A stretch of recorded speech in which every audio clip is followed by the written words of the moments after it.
podcast ngos-ngosan. Ngobrol santai, tapi isinya bikin mikir. Yes, podcast ini cocok buat kalian yang lagi scroll sambil mikir, ini rame-rame lagi ngapain sih? Karena di sini kita nggak cuma bahas yang lagi viral aja nih. Tapi juga kenapa itu bisa viral dan apa dampaknya buat kita semua. Dan di episode kali ini, teman-teman, kita akan membahas fenomena yang sering banget bikin timeline panas nih. Sekarang apa-apa dihujat, sedikit-sedikit dihujat, langsung di cancel. Yap, kita bakal ngobrolin soal cancel culture di media sosial. Ini sebenarnya bentuk teguran sosial yang wajar. Atau justru sudah berubah jadi persekusi digital. Siapin telinga kalian, pikiran, dan dengarkan podcast ini. Karena obrolan kita kali ini bakalan panjang, rame, dan juga seru. Dan pastinya relate sama kehidupan di digital kita dalam sehari-hari. Langsung aja, ini ngos-ngosan, ngobrol santai tapi tetap pakai logika. Oke teman-teman, karena di sini kita bukan cuma berdua aja, tapi kita udah kedatangan 3 narasumber yang paling oke nih. Kira-kira kalian penasaran gak sih siapa aja nih? Kita coba kenalan kali ya sama satu-satu. Dari kakak ini dulu deh, boleh disapa teman-teman semuanya. Halo, aku Kia. Halo Kak Kia. Halo Kak Kia. Halo, nama aku Rizda. Halo Kak Halo Kak Rizda. Rizda. Halo, nama aku Nezra. Halo Halo Kak Kak Nezra. Nezra. Oke, karena kita udah tahu nih dengan narasumber-narasumber kita ada Kak Kia, ada Kak Rizda, dan juga Kak Nenes. Oke, sekarang kita masuk ke obrolan yang paling utama nih, yang paling ditunggu-tunggu di episode kali ini. Karena sebelum kita ngejudge kasus apapun, kayaknya kita perlu sepakat dulu dalam satu hal. Aku mau nanya nih pendapat dari kalian semua, kira-kira menurut kalian ini cancel culture itu apa gitu? Mungkin sekarang ya Kak Bella, Mm-mm. apa-apa tuh disebut dengan cancel culture. Tapi kita belum tahu itu cancel culture itu apa sih. Ya kan, kita belum tahu kan cancel culture itu apa. Jadi karena kita penasaran nih sama pendapat dari 3 narasumber kita, jadi langsung aja kita mulai dari siapa dulu ya? Dari Kak Kia deh, boleh dari sini langsung. Apa sih menurut Kak Kia cancel culture itu? Betul. Kalau dari sudut pandang aku, cancel culture itu mungkin reaksi dari netizen di sosial media tentang suatu kasus yang dimana tuh kasus itu tuh yang menarik perhatian, yang banyak problematik, mungkin ada pro dan kontranya. Berarti memicu emosi ya, ada yang Ya. memicu emosi ya. Dan kita juga sebagai netizen tuh harus cari tahu dulu nih titik permasalahan itu di mana. Kadang tuh banyak netizen tuh yang termakan hoax. Tuh dengerin, jangan mudah tergampang makan hoax. Nah, jadi itu kita tuh sebagai netizen juga harus pinter-pinter dong, harus memilih berita yang mana yang benar dan mana yang hoax. Betul. Dari situ tuh kita tuh harus bisa menyimpulkan nih mana nih permasalahannya, dan dari situ mungkin ada beberapa reaksi netizen yang harus nih kayak, ih ini kayaknya udah problematik banget yang harus di cancel dari dunia hiburan maupun dunia maya. Saya kayak gitu. Oke. Itu pendapat dari Kak Kia mengenai cancel culture. Selanjutnya boleh langsung nih ke Karisda. Kira-kira apa sih ya cancel culture? Menurut aku cancel culture itu adalah tanggapan sederhananya, yaitu tanggapan kolektif masyarakat terhadap media sosial. Jadi ini lebih berpengaruh ke media sosial ya. Jadi kayak bersangkutan dengan, contohnya mungkin contoh sederhananya dalam konteks bermedia sosial, berkomentar. Cancel culture itu kita bisa lihat dari komentar di media sosial atau video cancel atau sesuatu yang bersifat Berarti begini Kak Rizda. Yang tadi sedang Kak Rizda jelaskan menyangkut etika. Berarti kalau seseorang itu sudah menyinggung etika, berarti seseorang itu akan langsung di-cancel oleh masyarakat. Maksudnya seperti itu Kak Rizda. ya bisa jadi, karena apalagi di media sosial ya sekarang. Iya, betul sekali. Ya seperti itu sih. Mungkin bisa langsung ke narasumber ketiga ya teman-teman. ini terlihat kalem, namun dia tuh pengguna media sosial sebenarnya teman-teman. Dia seorang eh, mungkin influencer yang terkenal di sini teman-teman. Oke, boleh kan Ezra? Oke, boleh. Menurut aku cancel culture itu adalah bentuk budaya pemboikotan seseorang yang dianggap melakukan tindakan yang tidak mencontoh publik, tidak menyesuaikan ekspektasi publik. Itu aja sih Kak. Oke, kita udah tahu nih dari sudut pandang masing-masing narasumber kita, kira-kira apa itu cancel culture. Nah, sekarang aku mau nanya lagi. Kira-kira kalian nih tim pro atau kontra sih dari cancel culture ini? Kalau dari co-host kita sendiri nih, dari Kak Rifki, kamu tim pro atau kontra nih melalui cancel culture ini? Kalau cancel culture ini sih aku sih tim pro ya. Kenapa Karena tuh? dari cancel culture ini tahu nih keluar nih sifat-sifat yang aduh sebenarnya kayak ya orang tuh harus didukung sebenarnya, cuman orang-orang Indonesia tuh nggak tahu dia tuh melakukan ini tuh sebenarnya untuk kebaikan gitu sih. Kalau aku sendiri sih tim pro ya. Nggak tahu nih narasumber kita. Coba narasumber kita dari Kanenes. Kanenes, eh, kamu tuh kayak kita santai aja kali ya. Lu nih ya, lu tuh tim pro atau kontra sih dalam cancel culture ini? Coba kasih tahu ke kita semua dong.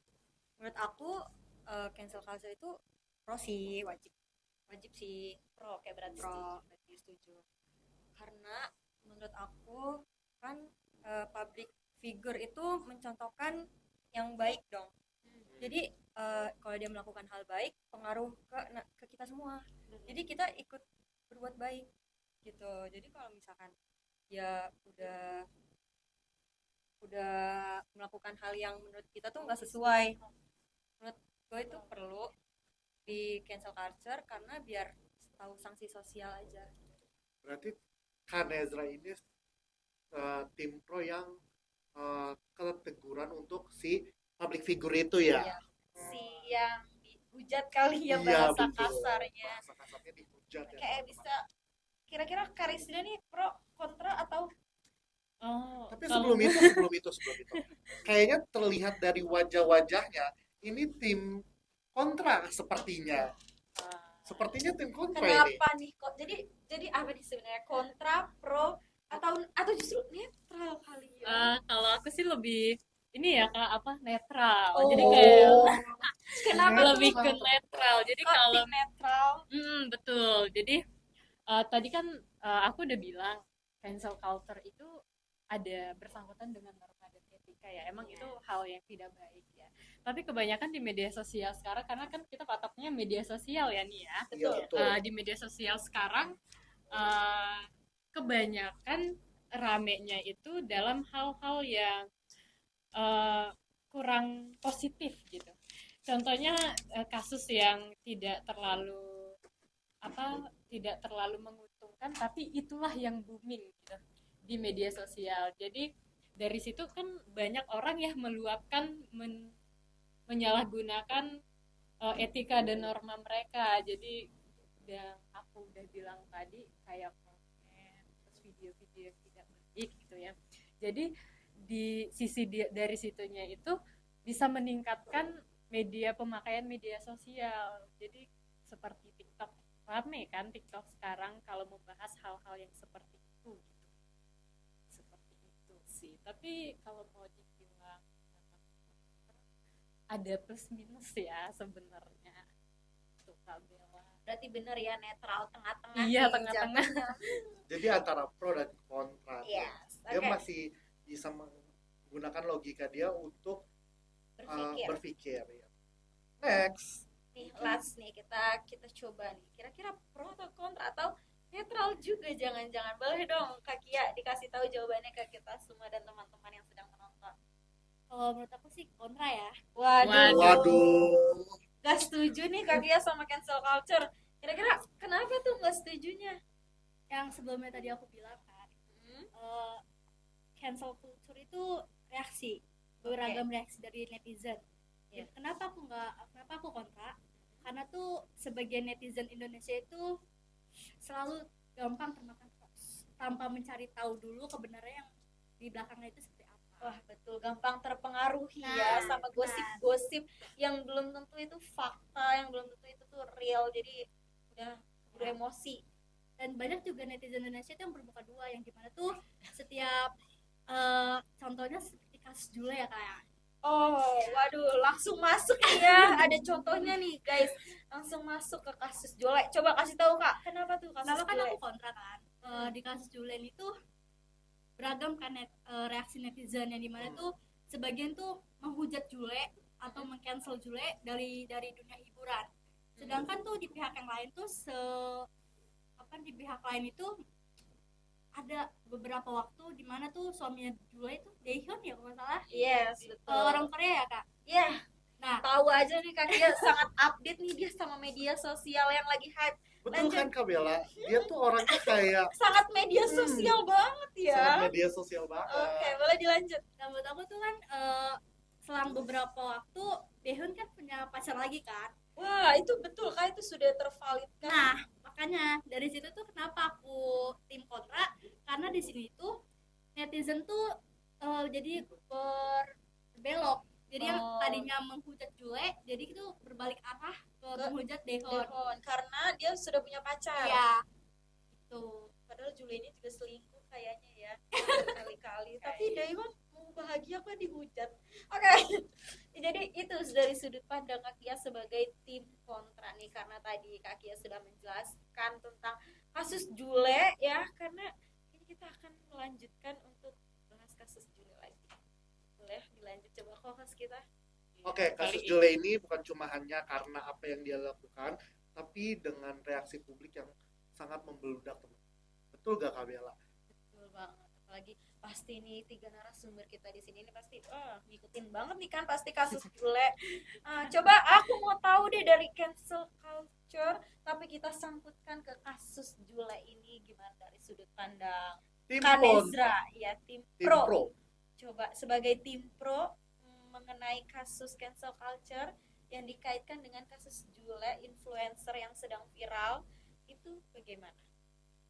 Ya menurut aku tuh perlu banget nih, karena kan dari awal kita tahu Jule tuh orangnya muslimah, family banget nih. Iya. Orangnya akrab banget sama keluarganya, Ibuan Keluar- banget ya. ibuan banget, Keluarga Cemara. Hmm, akrab banget sama anak-anaknya. katanya Masuk- sekarang tuh pirang ya. Nah itu yang Buka tiba-tiba jilbab tuh pirang. kayak buka jilbab, terus kita kayak hah ini beneran gitu. Yang ya sebenarnya kita juga nggak nyangka sih bakal ada kayak gitu. Sebenarnya awalnya kita juga menyangkal ya sih, kayak semua orang tuh menyangkal kalau Jule tuh nggak kayak gitu. Pasti Kan. bilangnya foto-foto yang beredar di Itu TikTok pasti AI. iya AI Ternyata ini mah Dia AI. yang ngebuktiin sendiri gitu. Yes, betul. Kalau dari sudut pandang Karisda apa nih mengenai cancel culture dengan kasus influencer Jule? Ya, Karisda Apakah sendiri itu kan perlu? Apakah tidak? Apakah publik berlebihan? Kalau dalam cancel culture sih ya perlu sih, karena kan itu menyangkut tentang media sosial dan etika dan norma ya. Ya biar ada sanksi Iya, sosial ya. biar ada buat sanksi dia yang melakukan sosialnya. kesalahan. Iya betul. Jadi kayak apalagi bawaannya nih ke pengadilan ya, perceraian apa segala macam. Betul. Jadi ini Ngomong-ngomong udah cerai juga ya Jule dan Daehyun. jadi ini penting banget masuk di cancel culture. Jadi itu adalah yang sebenarnya kasus ini benar-benar cocok nih sama cancel culture, karena itu tadi menyangkut waktu mereka, norma mereka, sampai ke perceraian, pengadilan dari anak-anak mereka. mungkin sebelum next ke narasumber selanjutnya, aku kayak melihat di sosial media tuh banyak sekali ya Kak Bella, yang dimana tuh mereka memparodikan Jule ternyata. Terus banyak juga yang kayak apa-apa ngebawa-bawa nama Jule. Oh iya. Terus juga aku ngelihat beberapa ini belakangan ini banyak banget brand-brand yang mereka tuh udah nge-cancel si Jule ini gitu. Dari teman-teman. ini ya dari endorsement. Dari ya. endorsement mereka kayak mungkin bisa berkurang pendapatannya si Jule. Terus kayak sekarang yang lagi hype yang katanya si Jule sama si Yuka itu loh. banyak banget sama ternyata si influencer Jule-Jule. itu juga, padahal si Yuka katanya juga udah punya pacar, tapi dia Hmm. ngakunya gak punya pacar di podcastnya Dedi Sumargo. Iya. Betul, aduh. Mungkin next kita mengundang si Jule. Bisa banget tuh. Bahasa kasarnya tuh Jule ini dipermalukan oleh publik ya, oleh satu Indonesia melalui digital seperti itu. Tapi itu juga sesuai kelakuan dia sih kalau kata aku sendiri sih. Karena dia tim pro guys, jadi seperti ada personal gitu ya. Kita sama ya, pro ya. Tim pro karena Siap. karena Jule sendiri tuh udah aduh. Oke. Ini udah ada nih tim pro 2. Sekarang kita dengar tim kontra ya, Wih, yang tidak kayaknya setuju, membara yang ini. tidak setuju cancel culture mengenai kasus influencer Jule ini. Kira-kira coba dijelaskan sudut pandang Kak Kia nih. Kira-kira kenapa bisa milih kontra melalui kasus ini? Kalau menurut aku ya kak, Iya. kita tuh sebagai netizen juga harus pintar. Yes. Harus pintar tuh memilah suatu berita atau informasi yang belum tentu tuh ini tuh benar atau enggak. Kan? Dari kasus Jule ini tuh kita tuh jadi tahu kan suatu permasalahan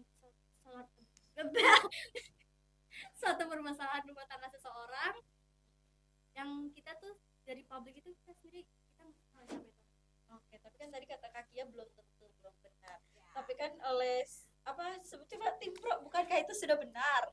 Sebenarnya sih udah benar ya. Mungkin dari sudut tim pro gitu ya.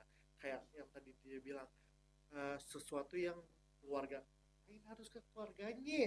Kelakuan dianya. Kak Kia gimana sih? Gimana sih Hmm. tim pro di bos? Enggak loh, maksud aku tuh Aduh. Coba melalui personal gitu, maksudnya dari sifatnya si Jule ini gitu. Betul Kak Kia. Jangan ke keluarganya, kasihan dia. enggak loh kak, maksud aku kan aku sebagai tim kontra itu kita tuh sebagai netizen juga harus pintar loh. Jangan apa-apa tuh kita tuh harus menyerbu seseorang yang harus memakai kata-kata kasar. Apalagi netizen Indonesia kan terlalu terbawa suasana yang membara gitu, apalagi soal perselingkuhan. Betul banget. Sekarang jin kosim ya sebutannya ya. Dasim. Jin Dasim itu tuh lagi Si Jule kan, iya gara-gara si Jule Jin Dasim oh dia tuh dijuluki Iya, dijulukinya Jin Dasim guys sama netizen semenjak kasus si Jule Jin Dasim tuh merajalela guys, bener gak? Next. Nah, jadi tuh kita kan sebagai netizen juga jangan terlalu terbawa suasana akan suatu hal yang itu tuh termasuk masalah pribadi gak sih, personal. Ya sih. Apalagi kita tuh netizen juga nggak berhak buat menghakimi walaupun emang tingkah lakunya yang ya kurang-kurang kayak gitulah ya kak. Jadi tuh menurut aku tuh kita sebagai netizen juga harus menggunakan kata-kata yang bijak dalam media sosial. Oh ya, jadi istilahnya kita sebagai netizen itu intinya harus bijak menilai seseorang ya. Karena kita nggak tahu kan dia di depan layar seperti itu, di belakangnya kita nggak tahu bagaimana. Oke. Tapi ya Kak Bella, mungkin kita next ya. Untuk ini nggak ada tim pro dan kontra. Mungkin pandangan mereka nih. Bagaimana pandangan mereka ketika kasus Jule itu ada dan reaksi publik itu meledak? Apakah mereka ikut-ikutan? Iya, apakah Kayak ikut-ikutan di kompor-kompor gini?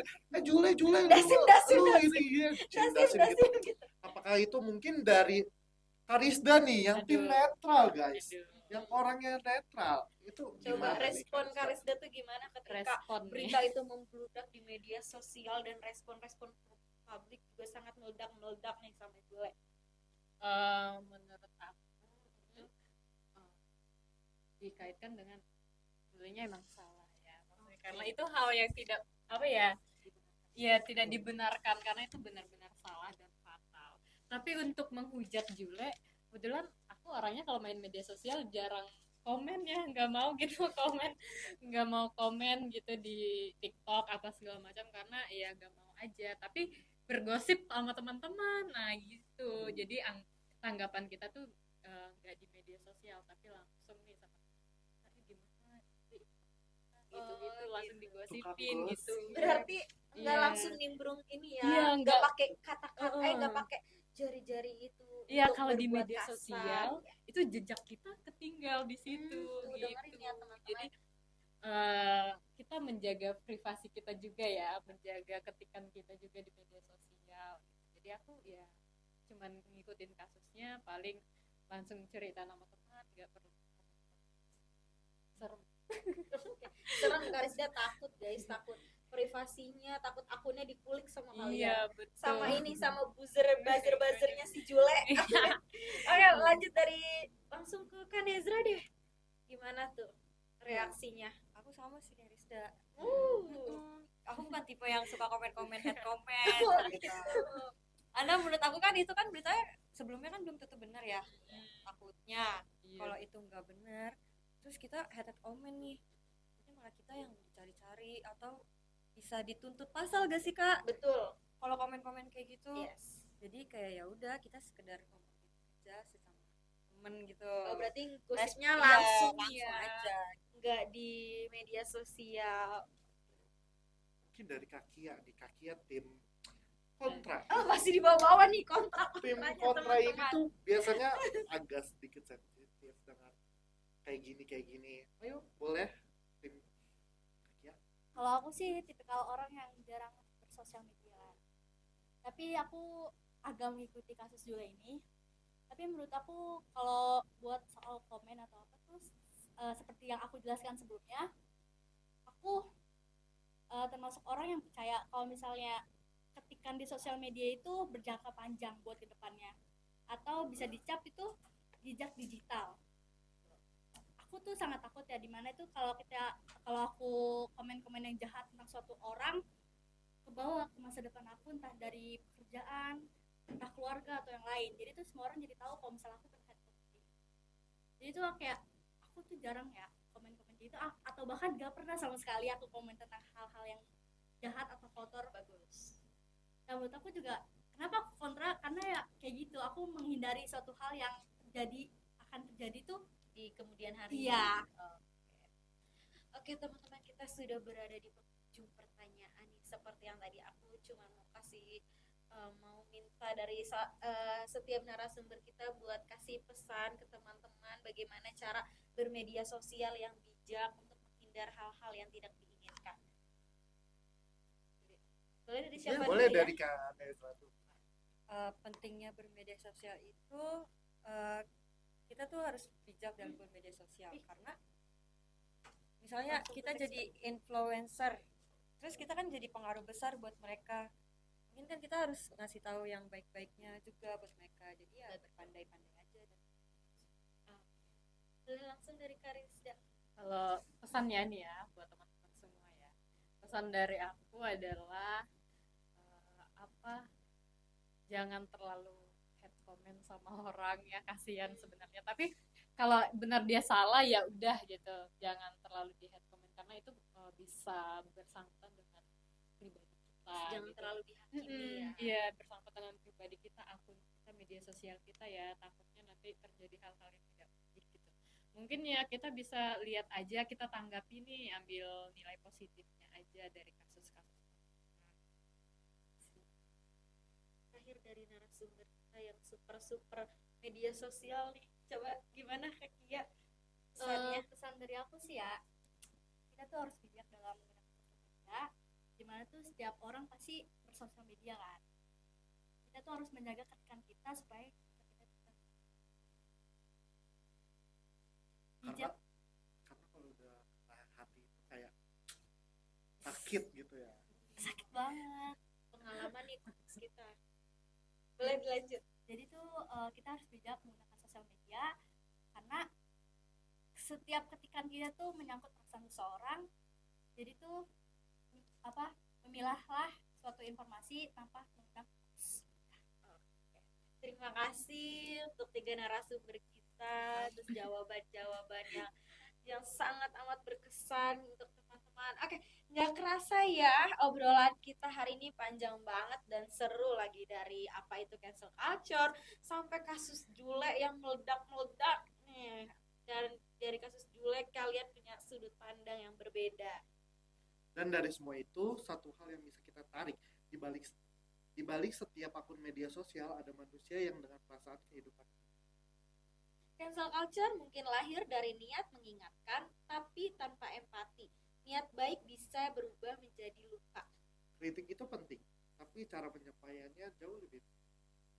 Semoga setelah kalian mendengarkan podcast ini, kita semua bisa menjadi netizen yang lebih bijak dan baik. Lebih kritis tapi tetap manusiawi. Karena satu komentar mungkin terlihat sepele buat kita. Tapi bisa berdampak besar bagi mereka. Terima kasih buat para narasumber sekali lagi yang sudah berbagi pandangan dan jawaban kalian ke kita dan teman-teman hari ini. Dan tentunya terima kasih buat kamu yang sudah nemenin dari awal sampai akhir. Aku Nabila Sukria. Aku Rifki. Sampai ketemu di episode berikutnya. Tetap berpikir kritis dan tetap punya empati. Bye-bye.